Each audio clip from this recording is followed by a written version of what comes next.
Assalamualaikum warahmatullahi wabarakatuh. Kami dari kelompok 3 ingin mempresentasikan hasil diskusi kami dari mata kuliah Jaringan Komputer dan Keamanan Informasi tentang perkembangan infrastruktur jaringan komputer. Pertama-tama perkenalkan, saya Sulastri Samsudin beserta anggota-anggota saya Muhammad Nuriana, Muhammad Jafar Sodik, Jarvan Aska, dan Nanda Saulia. Baik, yang pertama ada pendahuluan. Fondasi era digital. Jaringan komputer telah menjadi tulang punggung yang tak terpisahkan dari setiap aspek kehidupan modern. Dari komunikasi pribadi hingga operasi bisnis global, semuanya bergantung pada konektivitas yang andal. Infrastruktur ini telah mengalami evolusi yang pesat, mulai dari ARPANET sebagai cikal bakal internet hingga internet global, dan kini bergerak menuju era 5G and cloud computing. Perkembangan ini bukan hanya kemajuan teknologi semata, melainkan juga transformasi fundamental dalam cara kita berinteraksi, bekerja, dan belajar.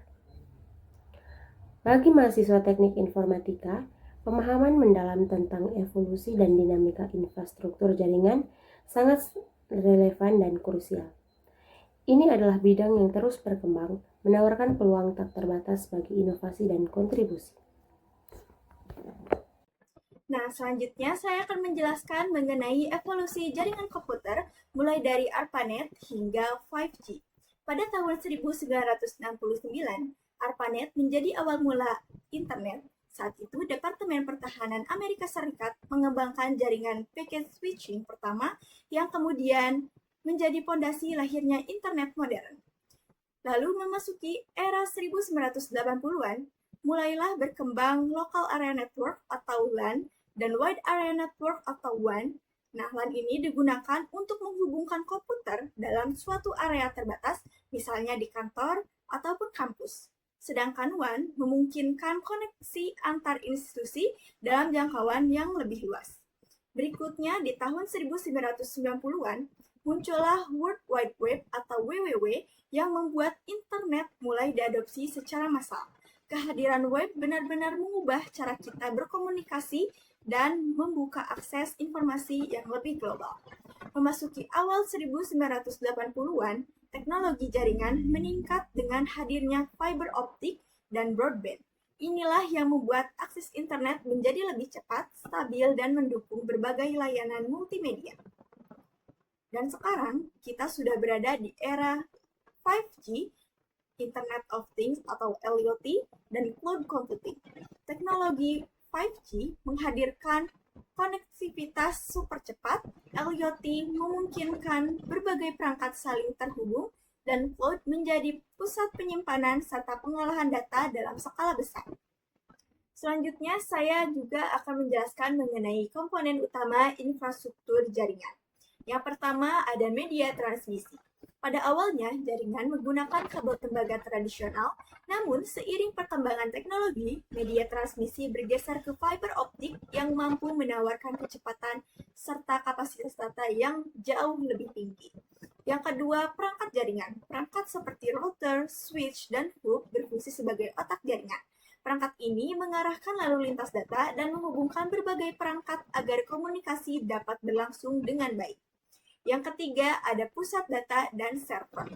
Server pusat data berperan penting dalam menyediakan penyimpanan data yang masif sekaligus menjamin keamanan sistem sehingga layanan jaringan dapat berjalan dengan stabil dan aman. Yang keempat, konektivitas nirkabel. Teknologi wireless dan satelit memungkinkan konektivitas tetap terjaga di berbagai lokasi, bahkan pada daerah yang terpencil sekalipun. Selanjutnya yaitu infrastruktur jaringan modern. Infrastruktur jaringan modern dicirikan oleh inovasi yang terus-menerus, mendorong batas-batas kecepatan, kapasitas, dan kecerdasan. Komponen-komponen ini membentuk tulang punggung era digital kita.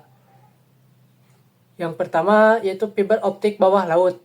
Jaringan kabel bawah laut yang mentransmisikan data global dengan kecepatan cahaya, menghubungkan benua. Yang kedua yaitu menara 5G atau 5G, penyedia konektivitas nirkabel generasi kelima. memungkinkan kecepatan unduh yang sangat tinggi dan latensi rendah. Yang ketiga, cloud computing dan data center. Layanan komputasi berbasis internet dan fasilitas penyimpanan data berskala besar, fleksibel dan efisien. Yang keempat yaitu IoT atau AI networking. Integrasi perangkat pintar Internet of Things atau IoT dengan kecerdasan buatan untuk jaringan yang lebih responsif dan otonom. Terus selanjutnya yaitu peran krusial teknik informatika dalam jaringan. Mahasiswa dan profesional teknik informatika memiliki peran sentral dalam membentuk masa depan infrastruktur jaringan. Keahlian mereka sangat dibutuhkan di berbagai area kritis. Yang pertama, mendesain topologi jaringan, merancang arsitektur jaringan yang efisien, skalabel, dan aman untuk berbagai kebutuhan organisasi. Yang kedua, konfigurasi server dan keamanan cyber. Pengelola server dan menerapkan protokol keamanan cyber untuk melindungi data dan sistem dari ancaman. Yang ketiga yaitu implementasi cloud dan virtualisasi. Mengimplementasikan solusi berbasis cloud dan teknologi virtualisasi untuk fleksibilitas dan efisiensi sumber daya. Yang keempat yaitu pengembangan AI networking. Mendorong inovasi dalam jaringan yang didukung AI untuk otomatisasi, optimasi, dan pengelolaan prediktif. Nah, di sini tuh saya akan membahas tentang manfaat luas infrastruktur jaringan. Nah, infrastruktur jaringan modern membawa dampak transformatif di berbagai sektor, memungkinkan inovasi dan kemajuan yang sebelumnya tidak terbayangkan. Ya, saya akan membahas 4 manfaatnya di sini. Yang pertama itu ada komunikasi global cepat, yaitu menghubungkan individu dan organisasi di seluruh dunia secara instan.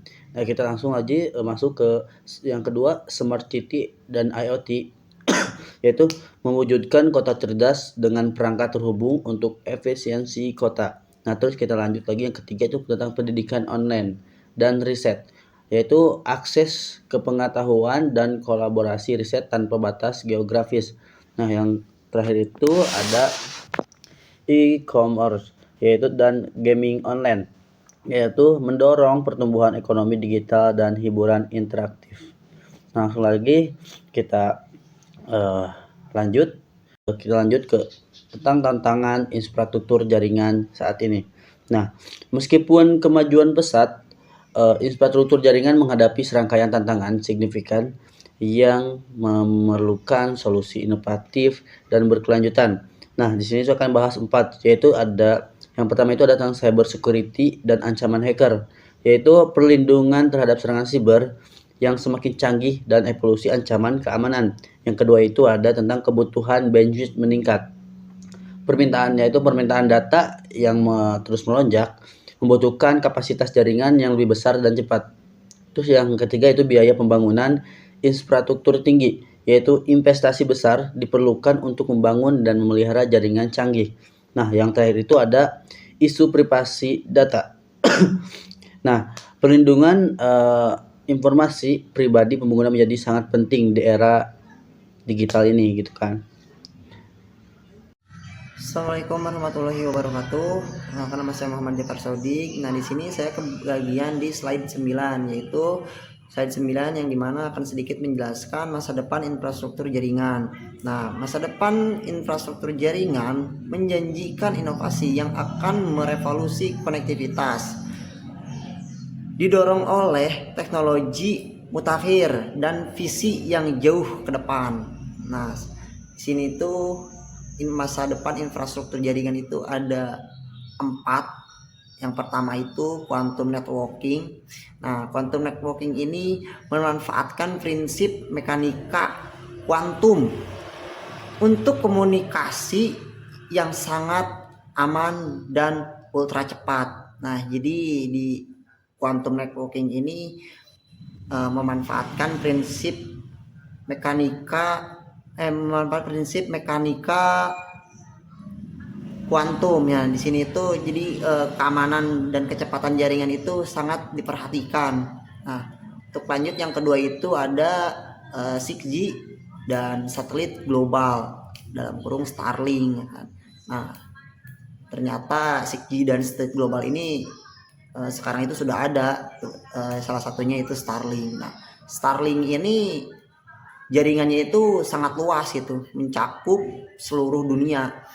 Nah, generasi Starlink ini yaitu generasi konektivitas nirkabel dan jaringan satelit yang mencakup seluruh dunia.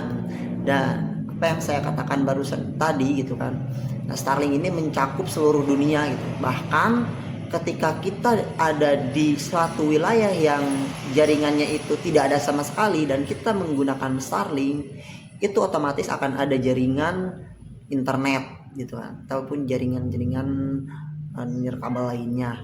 Terus lagi ada jaringan Autonomous and AI Driven Network. Nah, sini yaitu jaringan yang mengelola dan mengoptimalkan diri sendiri dengan bantuan kecerdasan buatan. Nah, jaringan ini jaringan yang bisa mengelola dirinya sendiri gitu.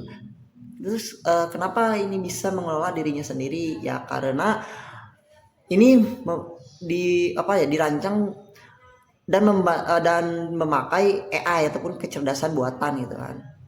Nah, terus lagi ada green computing. Nah, green computing ini fokus pada efisiensi energi dan penggunaan sumber daya terbarukan untuk mengurangi dampak lingkungan gitu kan.